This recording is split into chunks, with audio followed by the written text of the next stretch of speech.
Баршаңызға сәлем достар, менің каналыма қош келдіңіздер. Бүгін сіздермен ресторандағыдай цезарь салатын үй жағдайында дайындайтын боламыз. Ол үшін пекин ором жапырағын осылай қолымызбен үзіп дайындап аламыз.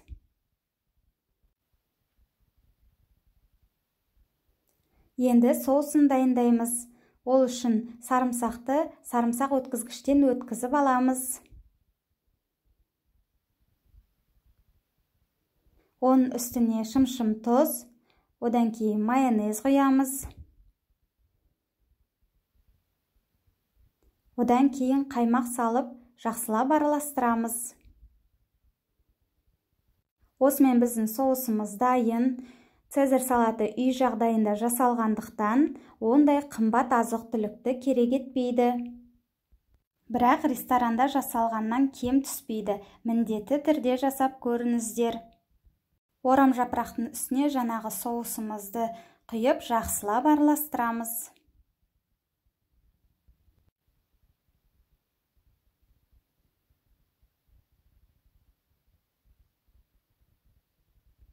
Енді қызанағымызды турап дайындап аламыз.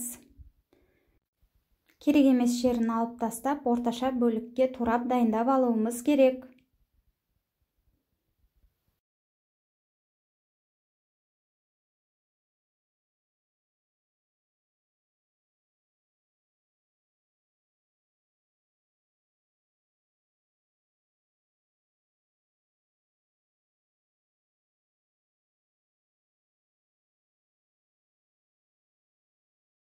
Енді қайнатылған жұмыртқамызды осылай ортасынан, одан кейін тағы бір бөлікке бөліп дайындап аламыз.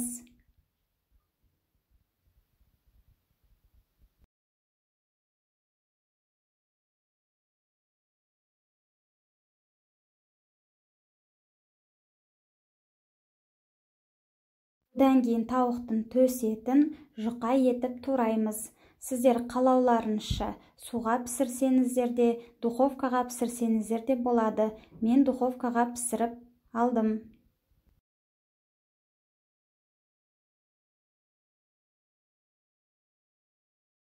Енді үлкенірек тәрелкемізге жаңағы орам жапырағымызды салып аламыз.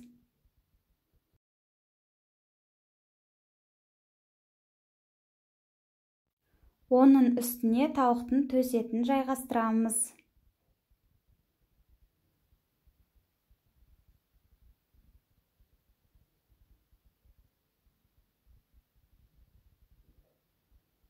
Одан кейін қызанағымызды үстіне қойып шығамыз.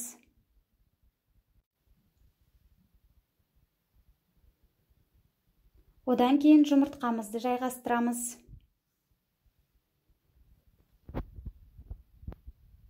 Қалауларыңызша кептірілген нан немесе сухари қойып, салатымызды әрлейміз. Осымен біздің үй жағдайындағы цезарь салатымыз дайын. Міндетті түрде жасап көріңіздер. Сіздерге ұнайды деген ойдамын. Менің видеомды соңына дейін көріп, комментария, лайк қалдыруды ұмытпаңыздар. Сіздермен болған Жібек. Назарларыңызға рахмет.